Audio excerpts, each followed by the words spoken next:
One thing that we really can't go too far without mentioning is the advent of wireless technology into our lives as penetration testers. And because wireless is a relatively new technology, obviously wireless hacking is going to be relatively new as well. And interestingly enough, wireless hacking has been able to keep up with wireless security technology pretty well from the get-go.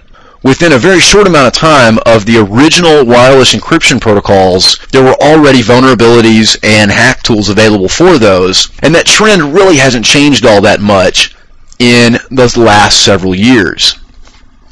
Wireless hacking is generally going to take advantage of weak encryption protocols and even vulnerabilities in the wireless standards themselves. It's very interesting that we can basically become a physical attachment to your network, effectively bypassing firewalls and other perimeter protection by utilizing wireless networks. So one of the things you're going to notice in the very near future is companies are going to start treating their wireless networks just like they treat the internet. There will be a DMZ with wireless access points, with intrusion detection systems and firewalls, and all of those things are going to take place because companies are quickly starting to realize that a wireless access point is also a vulnerability or weakness in the armor of the organization. Wireless networks, because of their ease to set up and very cheap cost to implement, have become extremely common. But most people don't understand the security configuration, so they choose either not to set it up or they set it up poorly. So there's a couple of different types of encryption and security that are available to us. The first of which, in the original security protocol for wireless, is WEP, or Wired Equivalency Privacy. And this was set up to use a hexadecimal key that was very cryptic and hard to remember and came in various ranges of encryption sizes.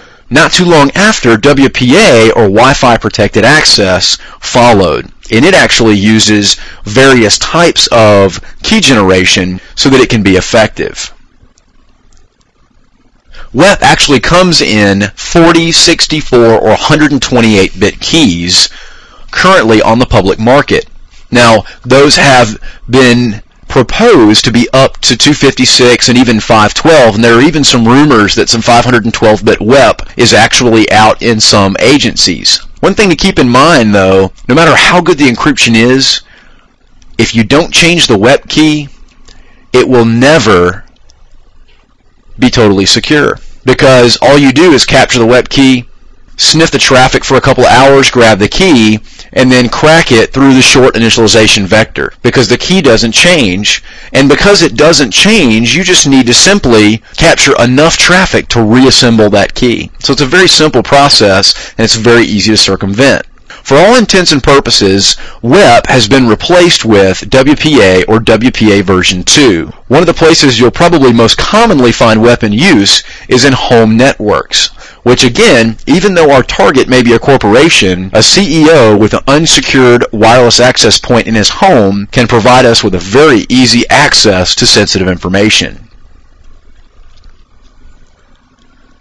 There's actually a terminology used to describe driving and looking for networks with a laptop with wireless sniffing and cracking enabled, and that term is war driving, which is kind of a spin-off of the old war dialing days when you could go through and dial into various modem banks to try to find vulnerabilities or access. So war driving works very much in the same way. We can actually drive around the physical perimeter of a particular target to detect if they have any wireless networks. There are lots of popular war driving software out there. NetStumbler is a very common one. AirSnort is actually a Linux derivative of Snort for sniffing wireless networks. AeroPeak is a very common one as well, which is actually a Windows product, and Kismet is also a wireless detection software. So there are a lot of options available to us out there.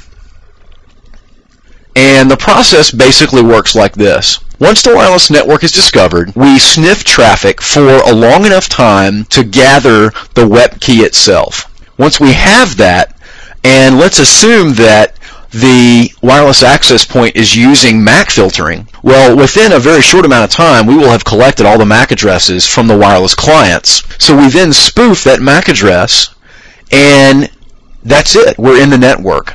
We get a DHCP address. If not, we can assume it's probably one of the 3 private ranges, so we can keep trying until we find it, but ultimately we're going to be able to gain access to it. So definitely your best bet is going to be secure it like you would a DMZ. In addition to your standard hacking techniques, wireless is also susceptible to other attacks, such as denial of service attacks or session reset attacks, which basically break sessions between clients and the wireless access point. Data theft, sniffing traffic and sniffing information off of an unsecured access point, or physically stealing the device itself. And of course, illegal access. So we're not really gaining a tremendous amount of security or necessarily losing a tremendous amount of security with enabling wireless. But one of the things I want you to keep in mind is wireless technology is a broadcast technology. Everything that you say across your network card to that wireless access point is essentially broadcasts and has the potential to be picked up by someone that is listening in. So be aware of that and make sure that you use proper data classification to protect sensitive information from being transmitted across wireless technology.